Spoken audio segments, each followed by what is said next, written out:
Hello everyone, welcome back to my channel. तो यहाँ पे हम 18 जून के द हिंदू का डिस्कस करने वाले हैं कि आज हमें क्या क्या पढ़ना है। तो चलिए देखते हैं यहाँ पे क्या क्या हमें आज पढ़ना है। यहाँ पे हमारा देखो एक आया हुआ है बात जिसमें की जा रही है, PM Modi proposes G20 membership for African union. तो पीएम मोदी क्या करने वाले हैं, प्रपोज करने वाले हैं G20 मेंबरशिप अफ्रीकन यूनियन के लिए। इसमें क्या कहा जा रहा है पूरा हम देखेंगे। Prime minister Narendra Modi has written, उन्होंने लिखा है किसको, लीडर ऑफ G20 नेशंस को, और उन्होंने प्रपोज किया है दैट अफ्रीकन यूनियन को फुल मेंबरशिप मिलनी चाहिए ग्रुपिंग की एट इट्स अपकमिंग समिट जो कि इंडिया में होने वाली है।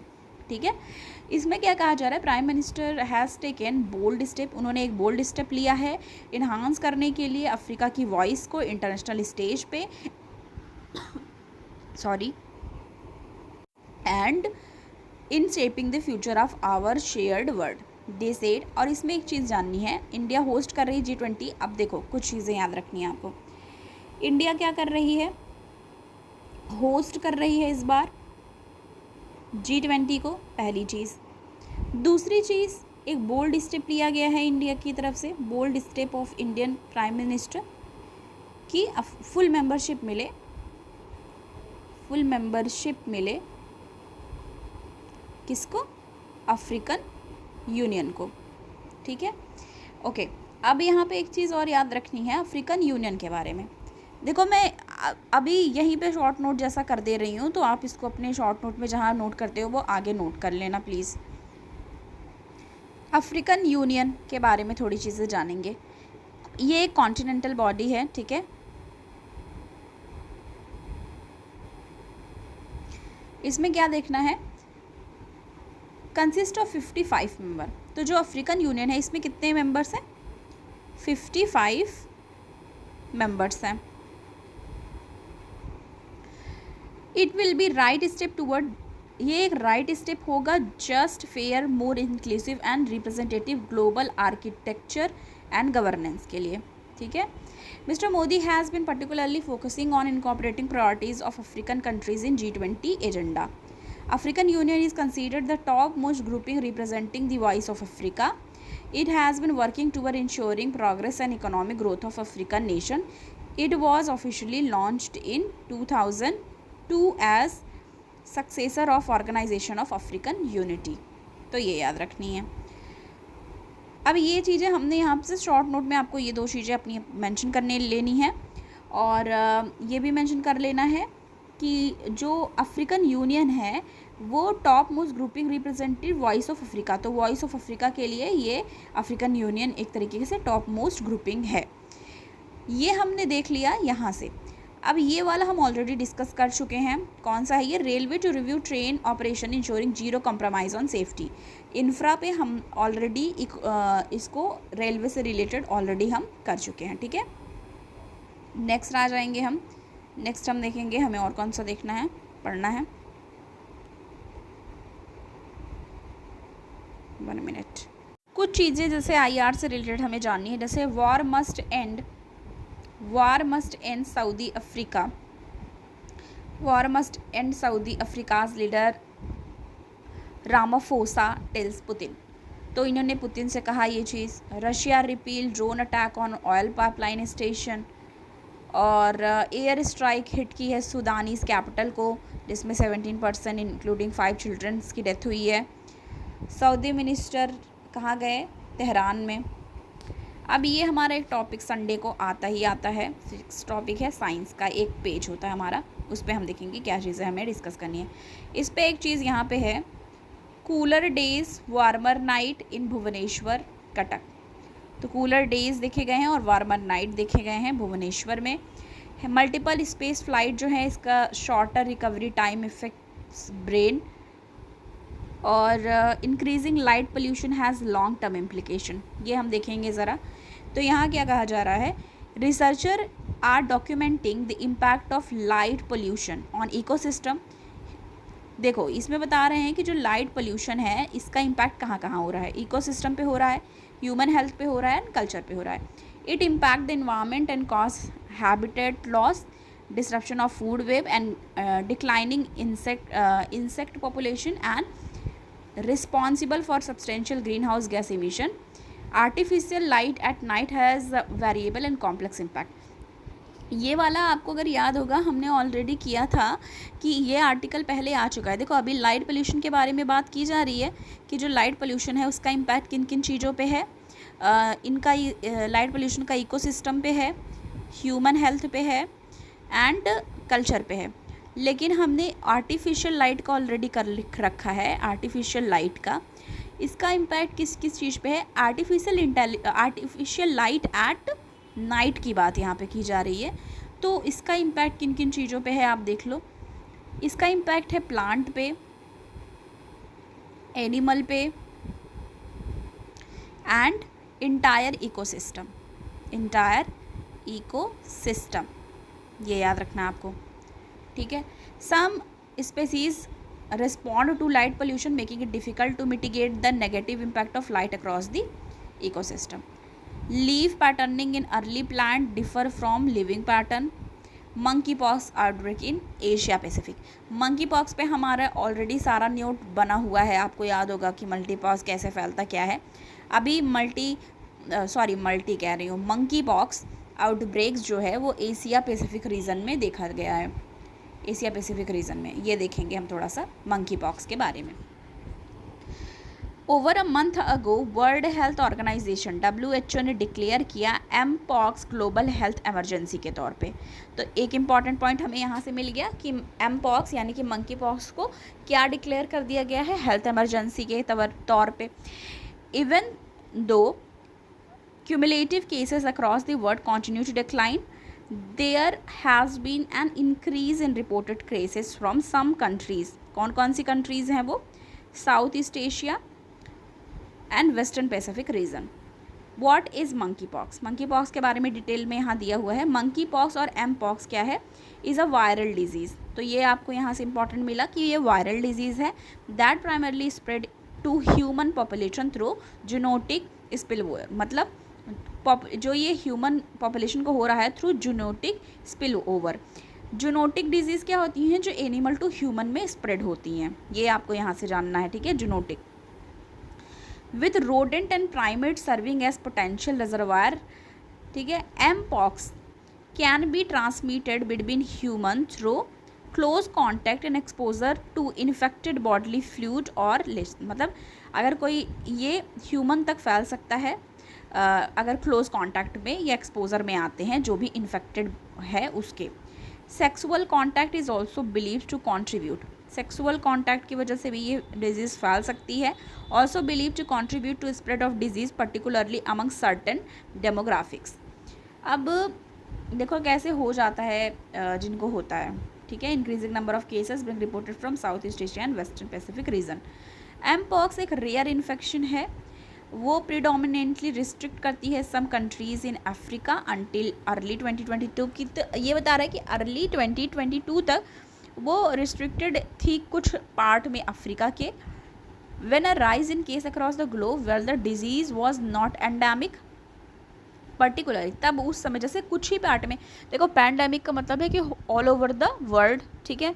और एंडेमिक का भी मतलब होता है एक तरीके से जैसे होती नहीं कि कोई महामारी या कुछ भी ऐसे फैल जाना.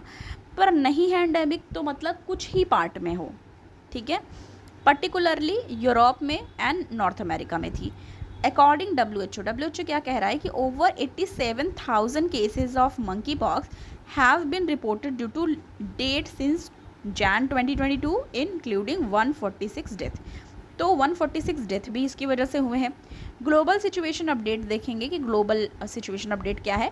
इन recent week overall global cases जो हैं एम पॉक्स के वो डिक्रीज हुए हैं. But some region are seeing an increase in reported case. In the European region new cases have been reported. European region में न्यू केसेस आए हैं, Spain and UK. But the large European and North American outbreak observe in 2022 have been brought under control through vaccination campaign, ठीक है. Global situation mpox. Mpox is however far from being resolved with an increased number of report from new countries. Significant impact observed in significant impact किस किस चीज़ पे हुआ है? South East Asia, Western Pacific reason.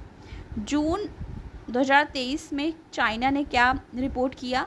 मतलब China नहीं report, China की में रिपोर्ट हुआ, मतलब चाइना में पाया गया जून 2023 में 4 केसेस मंकी पॉक्स के चाइना में पाए गए जून 2023 में। और 2 फ्रॉम बीजिंग, 2 बीजिंग के थे ये, और 2 ग्वांझाओ, वहाँ जो जगह है चाइना की वहाँ पे। फिर उसके बाद 2 केसेस श्रीलंका से दिखाई दिए। फिर who had travel history of Dubai. तो मतलब इस तरीके से बताया जा रहा है। आप कॉज ऑफ कंसर्न देखेंगे यहाँ पे, lack of corresponding search in reported case suggested that there may be challenge in accurately capturing and documenting cases in the Middle east.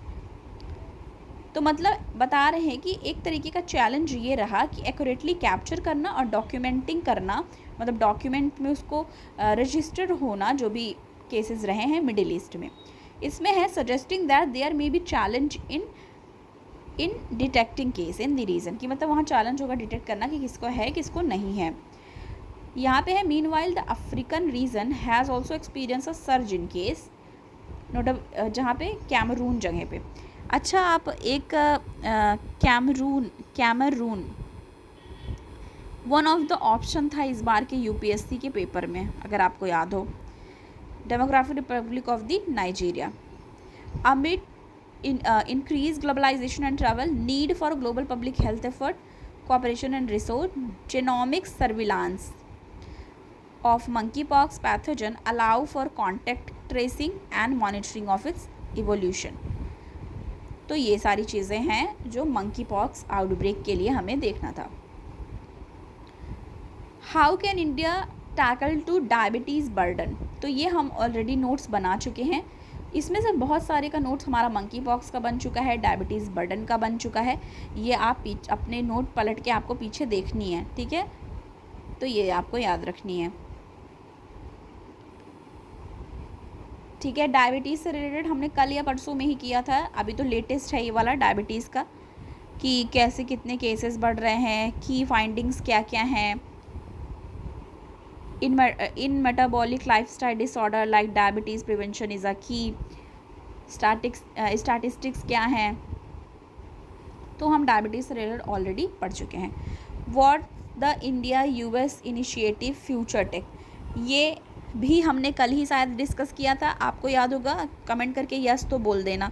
Critical and emerging technology के बारे में जो अभी डील होने वाली है, इंडिया और यूनाइटेड नेशन का जो रोड मैप है इन्हांस करने के लिए कोलैबोरेशन हाई टेक्नोलॉजी एरियाज़ पे जो फोकस किया जा रहा है, regularity barrier and aligning export control for smoothing trade and deeper cooperation. अब यहाँ लेकिन फिर भी हम थोड़ा सा देख ले रहे हैं, व्हाट इज़ ICET। ICET क्या है? देखो, जब भी कोई न्यूज़ आता है वो रिपीटेटिव मोड पे आता है, तो हम डिस्कस कर लेते हैं। जैसे कभी भी अगर कुछ भी छूट भी जाए तो ये नहीं सोचना है कि ये चीज़ें कवर नहीं हुई, वो आगे आ ही जाती है। देखो, हमने ऑलरेडी इसको कवर किया है, फिर से ये न्यूज़ आ गया है ICET के बारे में। तो ये एक इनिशिएटिव है, क्रिटिकल एंड एमर्जिंग टेक्नोलॉजी, मतलब फुल फॉर्म इसका बता रहा है ICET का। The initiative on critical and emerging technology is a framework agreed on India and US। तो ये अग्री हुआ है किसके द्वारा? Agreed upon by India and US for cooperation on critical and emerging technology area including AI, quantum computing, semiconductor and wireless telecommunication. It was launched in January this year to strengthen this strategic partnership and drive technology and defense cooperation. ICET roadmap के बारे में बात किया जाए, India and US cooperation critical and emerging technology areas including कौन कौन से? Artificial intelligence, quantum computing, semiconductor and wireless telecommunication. अब अगर आपको एक चीज़ करनी है, जैसे आप बिगिनर हो तो आपको क्या करनी है, जैसे यहाँ जो पॉइंट है, जैसे एक आप छोटा सा नोट 5-6 लाइन का आर्टिफिशियल इंटेलिजेंस पे की पॉइंट्स तैयार कर लो, क्वांटम कंप्यूटिंग पे की पॉइंट्स तैयार कर लो, एंड सेमी कंडक्टर पे की पॉइंट्स तैयार कर लो, एंड वायरलेस टेलीकम्युनिकेशन में। अब कैसे करना है ये हो ना, कि हम कैसे जान पाएंगे क्या इंपॉर्टेंट है। तो पहले आपको जानना है AI UPSC। बहुत सारी कोचिंग इंस्टीट्यूट की साइट खुल के आ जाएंगी, कोई जिसकी लैंग्वेज आपको सही लगे कोई भी आप पकड़ के उसको वहाँ पे नोट कर लो, ऐसे करना है, ठीक है। फोकस एरिया क्या है इस इनिशिएटिव का? Primarily ICET seeks to position new Delhi and Washington trusted technology partners to build supply chain and support co production and co development. तो मतलब फोकस किस पे करना है? को प्रोडक्शन, मतलब साथ में मिलकर प्रोडक्शन करनी है एंड डेवलपमेंट करनी है। की टेक अवेज क्या क्या है? Including setting up areas like AI, तो ये सारी चीज़ें भी यहाँ पे बताई गई हैं। प्रोग्रेस सो फार, ये सब चीज़ें हमने मोस्ट ऑफ दी चीज़ें। अब यहाँ से देखो ये लाइन इंपॉर्टेंट है। 2 countries have already put in the place quantum coordination mechanism, launch a public private dialogue PDD और टेलीकम्युनिकेशन टू ड्राइव कोलाबरेशन। किस किस चीज़ पे कोलाबरेट करने की बात हुई है? Open Dan 5G and 6G and held important exchange. अभी हमारे पास 5G ही आई है, पर बहुत सारी कंट्री 5G से भी बहुत आगे चल रही हैं, तो हम अभी बहुत पीछे चल रहे हैं। What does the alleged CoWIN data leak reveal? तो इसके बारे में भी थोड़ी चीज़ें दी हुई हैं, पर ये नहीं हमें जानना है। Banking on China, from villain to anti hero, fight to land and identity, textile and apparel export decline, और नेक्स्ट देखेंगे। तो यहाँ पे क्या कहा जा रहा है कि टेक्सटाइल और अपैरल एक्सपोर्ट जो है वो डेक्लाइन हुआ है, क्योंकि वीक डिमांड की वजह से मई में ये 12.2% डेक्लाइन हुआ है। Textile and apparel export register 12.2% decline हुआ है मई में, यानी कि मई के महीने में, as the industry continue to face low demand, क्योंकि लो डिमांड देखा गया कि ओवरसीज मार्केट इंक्लूडिंग US, तो इसलिए यहाँ पे क्या हुआ है? डिमांड घटी है। टेक्सटाइल एक्सपोर्ट श्रैंक, मतलब घटा है, जैसे इसमें श्रैंक, डिक्लाइन, ये सब चीज़ें वर्ड यूज़ होती हैं। India textile and apparel export last month कितना था? $2,816 मिलियन अगेंस्ट $3,206 मिलियन था मई 2022 में, तो अभी उससे कम हुआ है। इन्फ्लेशन इन्वेंट्री की बात की जाए, the main reason is the sluggish demand. Inflation inventory की बात की जाए तो मेन रीज़न क्या है? Sluggish demand and major importing countries जैसे कि US हैं, जर्मनी है, UK है, on account of inflation and also piled up inventory, तो ये पाया गया इसमें। हाउएवर रिपोर्ट जो आया है, report from trade suggest that the going forward the situation in improving, मतलब कहा जा रहा है कि जो एक्सपोर्टर हैं are slowly but steadily getting order, मतलब इनको मिल रहे हैं orders from supply of the merchandise. China also opening up after COVID, there are expectation of good business opportunities specially for yarn and fabric, तो yarn and fabric का अच्छा business हो सकता है, ये अपॉर्चुनिटीज़ दिख रही हैं। डोमेस्टिक कॉटन प्राइस जो है वो moderating, giving hope of higher scale from July अगस्त, ऐसा भी बताया जा रहा है। तो मतलब टेक्सटाइल अपैरल एक्सपोर्ट डिक्लाइन हुआ है, लेकिन फिर भी होप है कि फिर से वो सही हो सकता है, लाइन पे आ सकता है। ठीक है, देखो जापान ने क्या किया है, ये टेक्नोलॉजी के पॉइंट ऑफ व्यू से देखो। Japan to open up Google and Apple led apps to competition, तो जापान क्या करने वाली है?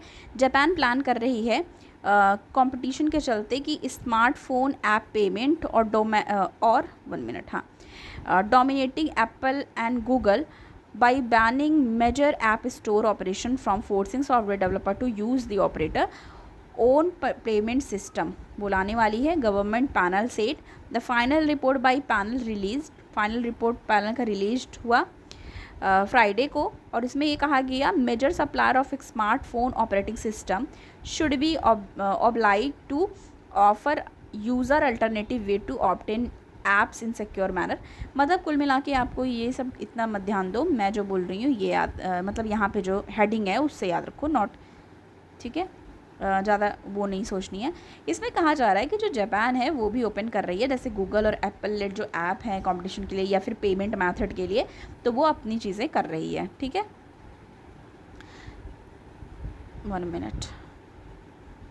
CFM says redesigning some LEAP jet engine part, तो यहाँ है French American jet engine makers जो CFM इंटरनेशनल है, उसने सैटरडे को क्या बोला, that redesigning some part of LEAP engine to improve LEAP engine को रीडिज़ाइन करने की बात कही जा रही है, जिससे कि इम्प्रूव हो पाएगी ड्यूरेबिलिटी, मतलब जैसे हार्श क्लाइमेट और इन सब में भी वो ज़्यादा ड्यूरेबल हो पाएगा। To be available for reprofit, 1 मिनट, हाँ, to be developed for retrofit on Airbus and Boeing jet next year. It is the latest example of increased stress in the climate, जैसे कि वेस्ट एशिया और India में जैसे बहुत ज़्यादा increase climate हो उसमें भी वो अच्छा परफॉर्म करे। And exacerbate to long jam in maintenance of capacity caused by post covid labour shortage notably CFM arrival. ठीक है, तो ये बात यहाँ पे की जा रही है। आपको बस ऐसे जानना है कि जैसे लीप जेट इंजन वर्ड आ गया, तो ऐसा ना हो कि हमने कहीं पढ़ा नहीं है, देखा नहीं है, तो हम जस्ट समझ जाएं कि अच्छा किस चीज़ से रिलेटेड बात हो रही है। ठीक है, need to upgrade skills of property broker FICCI, तो ये ऐसे ही है। तो हमने मोस्ट ऑफ दी चीज़ें यहाँ पे देख ली हैं जो हमको कवर करनी थी। जो भी नहीं देखा होगा वो हम बाद में भी डिस्कस कर लेंगे, तो ऐसा नहीं सोचना है कि हमारा कुछ भी छूट गया है। शॉर्ट नोट मैं अभी नहीं प्रोवाइड कर रही हूँ क्योंकि आज संडे है, तो आप आज थोड़ा सा ब्रेक लिया करो संडे के दिन, तो आप इसको ऐसे देख लो। अगर आपको चाहिएगा शॉर्ट नोट तो मैं कल सुबह साथ में इसका वैसे मैं करती ही हूँ, तो अगर आप कहोगे तो मैं संडे वाला भी और मंडे वाला भी साथ में प्रोवाइड कर दूंगी, पर अगर आपको समझ में आ गया तो मैं सिर्फ मंडे का कल प्रोवाइड कराऊंगी। ठीक है, तो थैंक यू सो मच, मिलती हूँ आपको मैं नेक्स्ट वीडियो के साथ। Thanks for watching.